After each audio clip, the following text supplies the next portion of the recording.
And even when people will say that line, you know that line that they say to everyone? Yeah, well, you know what you signed up for? And it's like, no, that doesn't even resonate with me because I didn't sign up for this. Came here and started doing podcasts in 2018. I knew about Chucky, I knew about Poet, and I knew about 3 Shots of Tequila. I didn't know about none of these guys. So I done this purposely to get away from a lot of these guys. I purposely don't sit down with a lot of people that's from the streets like that, and they don't want to have that sort of conversation. Purposely, over 5 years, I've done 5 interviews, 6 interviews, tops.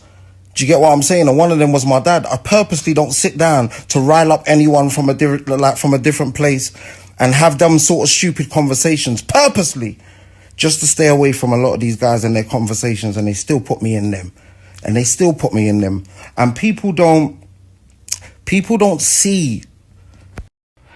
And they say, and people say all the time, love what you're doing. But I know, and I look at them and I think, yeah, cool. And as I say, I always take everything with a pinch of salt. People have known me for years. They're like, Tricky, you're so, you just take it with a pinch of salt. Do you know why? Because I can feel you do really get, because no one doesn't see the trying part. No, it's different. It's different because the part to go left is the easiest part. No one doesn't see the other part. So when you're just doing it and you're just casually doing it, no one doesn't really see why. I think 1 or 2 men say, Tricky, I can see you trying, and they've said it for years. Do you get what I'm saying? I think Kai's even said it to me one time and we had a conversation and he goes, they don't see the trying part of you, Tricky boy.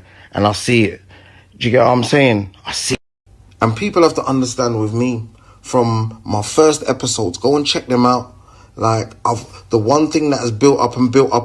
Every time I want to have a conversation, I want to help in some sort of way. It's either help or a little bit of banter, but I can't have too much of the banter because, life's not really bantering with man at the same time. So me sitting down and having them sort of conversations every week like it's banter season is kind of not banter season. Do you get what I'm saying? Things are going on like with a lot of these young boys, like the prisons and this, that and the other, and the stabbings and the gangs, and I got a lot of love for a lot of them. So I'm on a different mission to try and do certain things, and guys are just there like bantering and talking a whole load, and I'm not with it. I'm not with it when I'm not dropping 1,000 episodes and 60 million shorts of bullshit. Don't worry, I'm cool to look odd because I know my mission. It's different. And this is what they don't understand. You see what about me? I'm a very good reader of every situation. Like, it's, trust me, survival skills. And I read these situations from a long time. Go and check the episode I done for Hypes. I said, everyone will when they feel they can, not a day sooner. A lot of these people didn't feel they can before. Now they feel they can. So everyone will. I'm telling you, I've clocked them long time ago. Everyone will when they feel they can. Understand? Do you get what I'm saying? I've very much understood that for a very long time. And I've said it. I've put it on record. That's why I put a lot of these things on record. So whenever you need to go back to it, you can go back to it. I see these people coming for before they even